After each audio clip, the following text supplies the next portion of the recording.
What did Paul say to the Pharisees and Sadducees to get them fighting against each other? We're going to answer that question coming up next.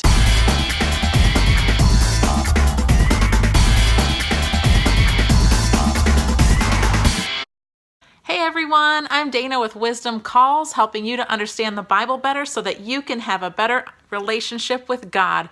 Welcome to Bible study today. If you're new here, consider subscribing down below and make sure to ring the bell icon. That's going to give you push notifications each and every time we upload a new Bible study video.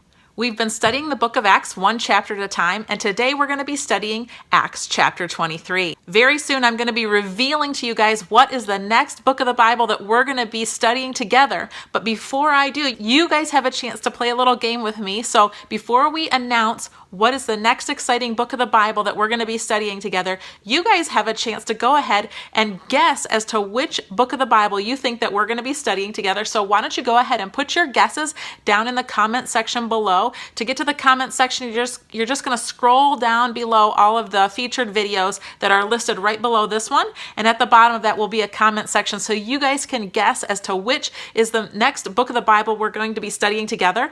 If you guess the correct book, then I am going to give you a shout out in our big reveal video when I reveal what is the next book of the Bible that we're going to be studying together. So we're really excited about that. Also, make sure to watch this video all the way to the end, because at the end of this video, I'm going to announce the one big question that we're going to answer in next week's Bible study video. So make sure to watch this video all the way to the end so that you can find out what the next video is going to be all about. Let's get right into our Bible study for today. We're going to be reading from Acts chapter 23. So as we get into our study of Acts chapter 23 today, I just want to give you a little bit of a review. We have seen so far in the book of Acts that Paul has traveled all over the area, what would be called Asia at the time. It would have been all over the Roman Empire, and he was preaching the gospel that Jesus is the Messiah. And he taught it both in synagogues and out in street corners, all over, both to Jew and to Gentile, proving that Jesus is the Messiah. Now here towards the end of his life, he's being compelled by the Holy Spirit to go back to Jerusalem. But when he's in Jerusalem, the Jews who were not believers that Jesus was the Messiah were very angry at him. In fact, they wanted him dead. So there was a riot that happened as they found him in the temple. But of course, Jerusalem at this time was still under Roman control. So the riot had to be quelled, and the commander of the army was coming to see what was this riot all about. And Paul was given the opportunity to speak and give his testimony to the Jews and to all the people that were in the area. Now, of course, Paul had actually traveled back to Jerusalem hoping to get there by the Feast of Pentecost. And Pentecost, as we talked about earlier, is one of the three festivals. It's one of the three festivals where the men were required to come from all over Israel to Jerusalem. So there would have been a lot of people in the city at this time. And so he's been given an opportunity to speak. He's shared with them his testimony, as we saw in the earlier video. And now we get right into Acts chapter 23. Paul looked straight at the Sanhedrin and said, "My brothers, I have fulfilled my duty to God in all good conscience this day." At this, the high priest, Ananias, ordered that those standing near Paul strike him on the mouth. Then Paul said to him, "God will strike you, you whitewashed wall. You sit there to judge me according to the law, yet you yourselves violate the law by commanding that I be struck." See, we also have to remember that Paul was an expert in the law himself. Those who were standing near Paul said, "How dare you insult God's high priest?" And Paul replied, "Brothers, I did not realize this was the high priest, for it is written, 'Do not speak evil about the ruler of your people.'"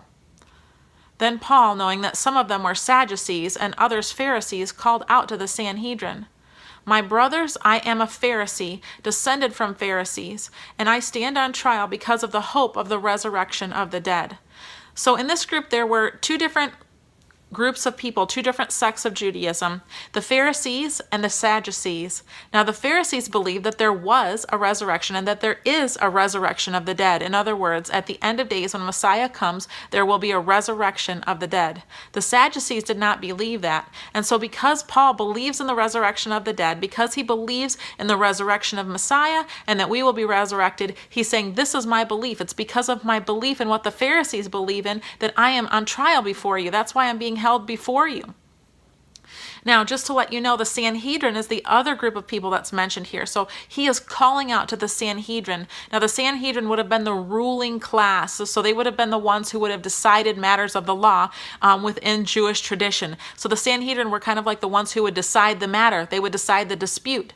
And so he's calling out to them saying, I'm a Pharisee, descended from Pharisees, and I stand on trial because of the hope of the resurrection of the dead.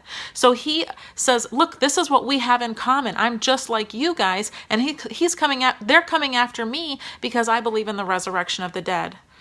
And when he said this, verse 7, a dispute broke out between the Pharisees and the Sadducees, and the assembly was divided. The Sadducees say there is no resurrection, and that there are neither angels nor spirits, but the Pharisees believe in all these things. And there was a great uproar, and some of the teachers of the law, who were Pharisees, stood up and argued vigorously. We find nothing wrong with this man, they said. What if a spirit or an angel has spoken to him? And the dispute became so violent that the commander was afraid that Paul would be torn to pieces by them. So he ordered the troops to go down and take him away from them by force and bring him back into the barracks. So this causes such an uproar, and they're pulling and tearing at Paul, and the commander's thinking, oh no, this guy is going to be torn to pieces by them. I have to go in and stop this. This is getting out of hand. So he has Paul torn away from there and taken back down to the barracks. The following night, the Lord stood by Paul and said, take courage.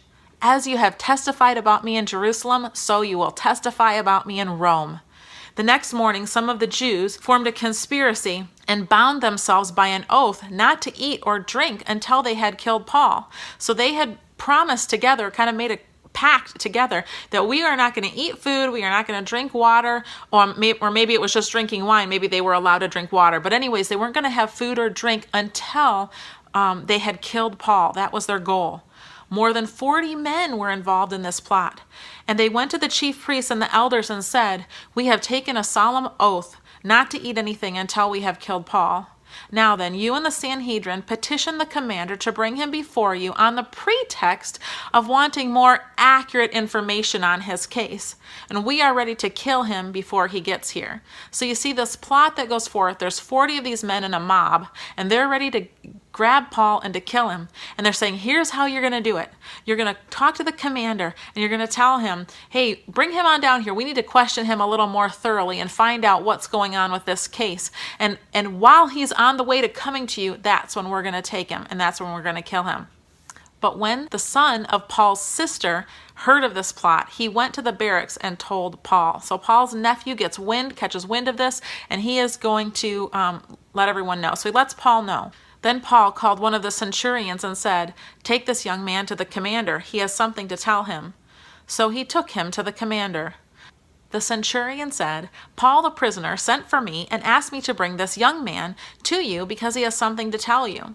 The commander took the young man by the hand and drew him aside and said, what is it you want to tell me? He said, some Jews have agreed to ask you to bring Paul before the Sanhedrin tomorrow on the pretext of wanting more accurate information about him. Don't give in to them, because more than 40 of them are waiting to ambush him. They have taken an oath not to eat or to drink until they have killed him. They are ready now, waiting for your consent to their request. The commander dismissed the young man with a warning. Don't tell anyone that you have reported this to me. Then he called 2 of his centurions and ordered them, get ready a detachment of 200 soldiers, 70 horsemen, and 200 spearmen, and go to Caesarea at 9 tonight. Provide horses for Paul that he may be taken safety to Governor Felix. He wrote the letter as follows. Claudius Lysias, to his excellency, Governor Felix, greetings. This man was seized by the Jews, and they were about to kill him. But I came with my troops and I rescued him, for I learned that he is a Roman citizen. I wanted to know why they were accusing him, so I brought him to their Sanhedrin. I found the accusation had to do with questions about their law. But there was no charge against him that deserved death or imprisonment. When I was informed about a plot to be carried out against the man, I sent him to you at once. I also ordered his accusers to present to you their case against him. So the soldiers, carrying out their orders, took Paul with them during the night and brought him as far as Antipatris. The next day they let the cavalry go with him, and while they returned to the barracks. When the cavalry had arrived in Caesarea, they delivered the letter to the governor and handed Paul over to him. The governor had read the letter and asked what province he was from. Learning he was from Cilicia, he said, "I will hear the case when your accusers get here." And then he ordered that Paul be kept under guard in Herod's palace. So isn't it interesting here, this letter that is written? So he's protecting Paul. The commander is protecting Paul because he's a Roman citizen. And I just think his letter is somewhat interesting, how he talks about what's going on with the Jews, but then he's saying, but I learned that he was a Roman citizen, so I came to the rescue here. And so he's wanting credit where credit's due, and he's also seeking for Governor Felix to make a ruling in this matter. It's pretty awesome how God provided a way out for Paul. God had already told Paul, just as you have testified about me in Jerusalem, so also you must testify about me in Rome. And so God is providing the means by which Paul is going to journey then to Rome to be able to give his testimony. And all along the way, he's continuing to be able to give his testimony of what Jesus, Yeshua, the Messiah, has done for him. I mentioned earlier in the video that I was going to share with you at the end of this video what is the one big question that we're going to address in our next video. So be sure to tune in next week for Acts 24, where we see Paul stands trial before Felix, and we find out what defense does Paul give in his trial. If you haven't already, make sure to subscribe down below, and if you've missed any of our Bible studies, you'll be able to click on those at the end of this video. This has been Dana with the Wisdom Calls channel, helping you to understand the Bible better so that you can have a better relationship with God. Until next time, keep seeking wisdom. Remember James 1:5 that says, if any of you lacks wisdom, he should ask God, who gives abundantly without reproach. I look forward to talking with you in the next video.